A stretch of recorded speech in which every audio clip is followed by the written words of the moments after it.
Biden has returned to the gun control well once more, and after about a year of flat zero information coming out from the Biden administration on his newest plan to take away all the guns, we've been a bit starved for information on that front, and so he has come back and given us the information that he is going after ghost guns, after, of course, first redefining them from being 80% and 3D printed guns and those sorts of things that can be produced within an American citizen's own home, to now being anything and all things that could have anything to do with already existing crimes, such as defacing a firearms serial number, which is already illegal, and adding that into what considered a crime committed with a ghost gun in order to inflate those statistics and give the leftist Twitter accounts some fodder to share and chortle about in their stupid Twitter feeds.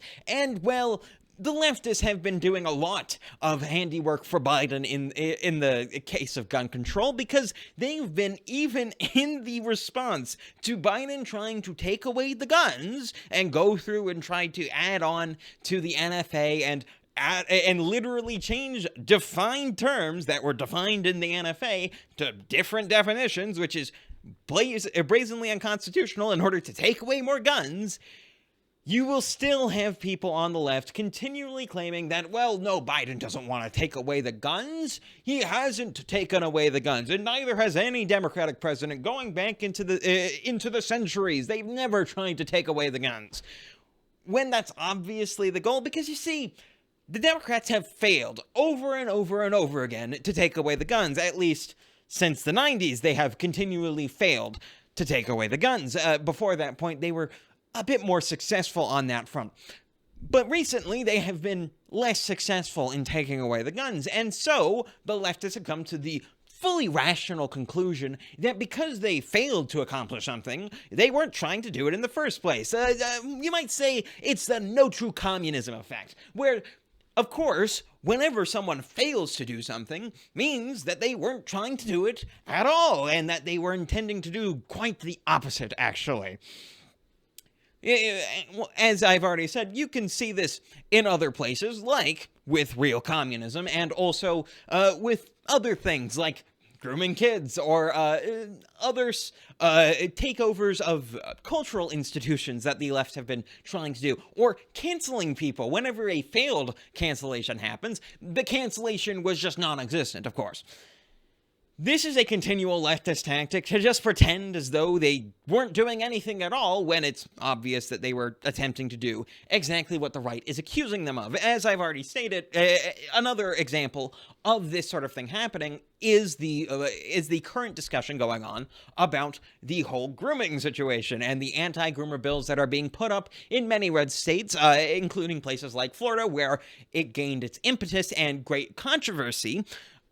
Because the leftists deign to call it the Don't Say Gay bill, because they're so concerned with not being able to groom children that they really, really want to push it as hard as they can, and are failing spectacularly as the registration numbers, I don't really care about the polling numbers, but the registration numbers are changing drastically in DeSantis's favor after this announcement, with Republicans gaining something like 100K advantage in terms of registration. It has been glorious to see, and really, this can continue on into the whole gun debate as well, because, well, Republicans and the right more generally has gotten fairly effective at arguing at least against new gun control, and even rolling back a lot of the gun control that went into place over the past century or so.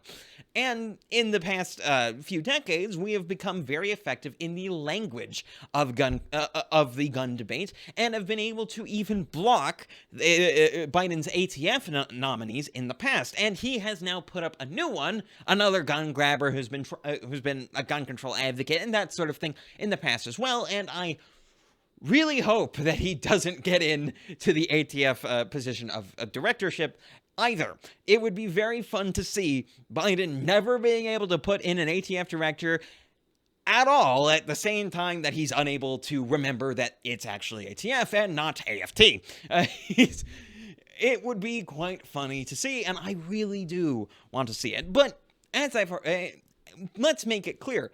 He's going to keep trying for the whole gun control thing. It's one of his continual talking points, and one of the few things throughout his very long and useless political career that actually remained somewhat consistent over the years. He's always been pushing the whole gun control line. He's always been claiming that you can't buy a cannon completely erroneously. He's always been claiming that a shotgun is the most effective home defense weapon, despite it being not that at all, and so on and so on. He has had the exact same talking points going on for the gun control debate for 50 years, and it's probably the only reason he even remembers any of them at this point.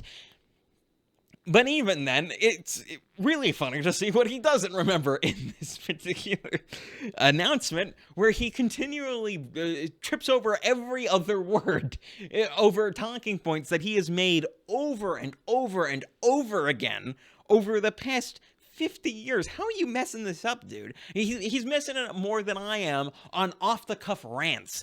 Substantially more. And I'm not even doing this with a script or an outline or anything. I'm going off on my own little tangents and talking about stuff that I didn't even plan on talking about to begin with, and Biden struggles to even read scripted off talking points that he has said hundreds of thousands of times in his entire career. It just goes to show the sort of mental capacity differences between a young person like me and someone who is a dementiatic, like Biden.